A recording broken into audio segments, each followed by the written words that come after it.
سڵاوتان لەبێ لەم ڤیدیۆدا باسی دابەزاندنی ڤیژوەڵ ستودیۆی 2022 دەکەین.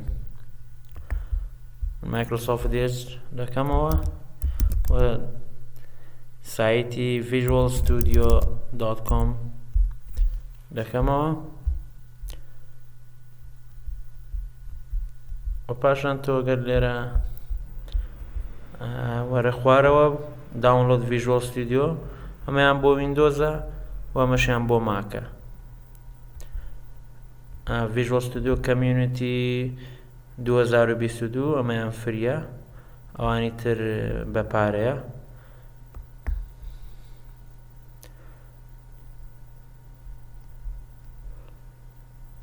و پاشان کەمە داونلۆد بوو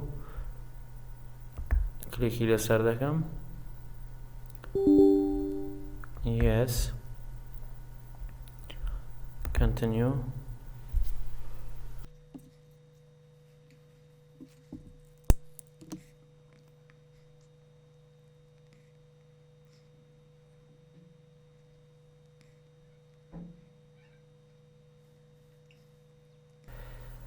من لێرە چاوەڕوان دەکەم تا تێمپلێتەکان دێنەوانەی کە پێویستمە من دایبەزێنم. لێرە کۆمەڵێک شتەیە بۆ دابەزاندن. تۆ بە پێی پێویستی خۆت یان ڤیژوەڵ ستودیۆ بۆ چ بەکاردێنی دایان دەبەزێنی. نمونە گەر تۆ ئاماجە دروستکردنی وێب ئەپلیکیشنە واتە وێبسایت دروست بکەیت، تۆ دەتوانی ئەمەیان هەڵبژێری. ئەمە هەموو پێداویستەکان بۆ دالەبەزێنێت کە پێویستە بۆی تۆ ئەپلیکیشنی وێبسایت دروست بکەیت بە بەکارهێنانی ASP.NET یان ASP.NET Core. کاتە تۆ دەتوانی ئەمەیان هەڵبژێری. ئەگەر ئەپلیکیشن بۆ وێب دروست دەکەی ویان دەتوانی پایتن هەڵبژێری گەر تۆ زمانی پایتن بەکاردێنی یان Node.js و ئەمەیان بریتیە لە ئەپلیکیشنی دێسکتۆپ .NET دێسکتۆپ واتە بۆ دروستکردنی پرۆژەی WPF یان Windows Form یان کۆنسۆڵ ئەپلیکیشن بە بەکارهێنانی زمانەکانی C# و Visual Basic و F#. تۆ گەر پێویستە دەتوانی ئەمەشیان هەڵبژێری و ئەمەیان بۆ بەکارهێنانی مۆبایلە واتە بۆ دروستکردنی ئەپلیکیشنی مۆبایلە. تۆ هەوڵ مەدە هەموویان هەڵبژێری لەبەرەوەی قەبارەی فایلەکە زیاد دەکات ئەو کاتێکی زۆری دەوێت تا داونلۆد دەبێت، بە تایبەتی لای ئێمە خەتەکانمان زۆر لەوەی خەتی هەمومان زۆر خێرانە بێت.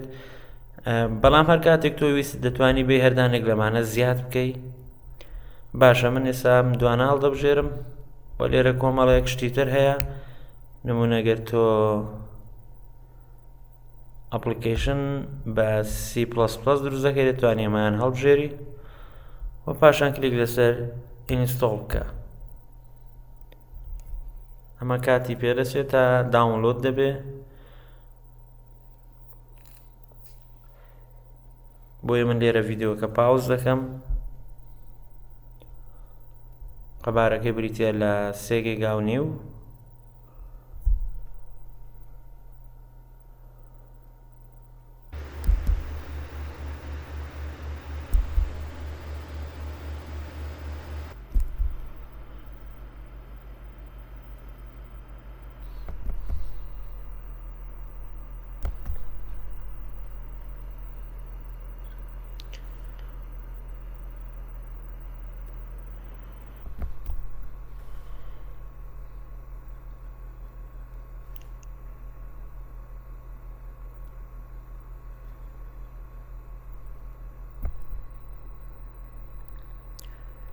بەم شێوە ڤیژوەڵ ستودیۆ دابەزی زاتوانین کلیک لەسەر لانچ بکەین بۆ کردنەوەی.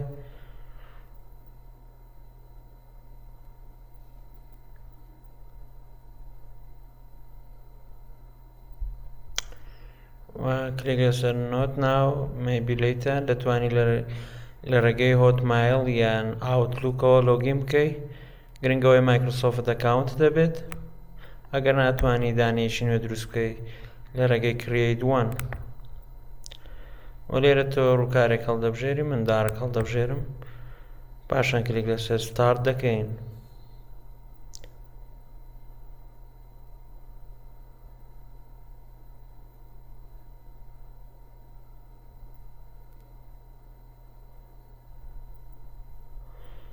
ئەمە ڤیژوەڵ ستودیۆی 2022 لەرەگەی create a new project دەتوانێت پرۆژەیەک دروست بکەیت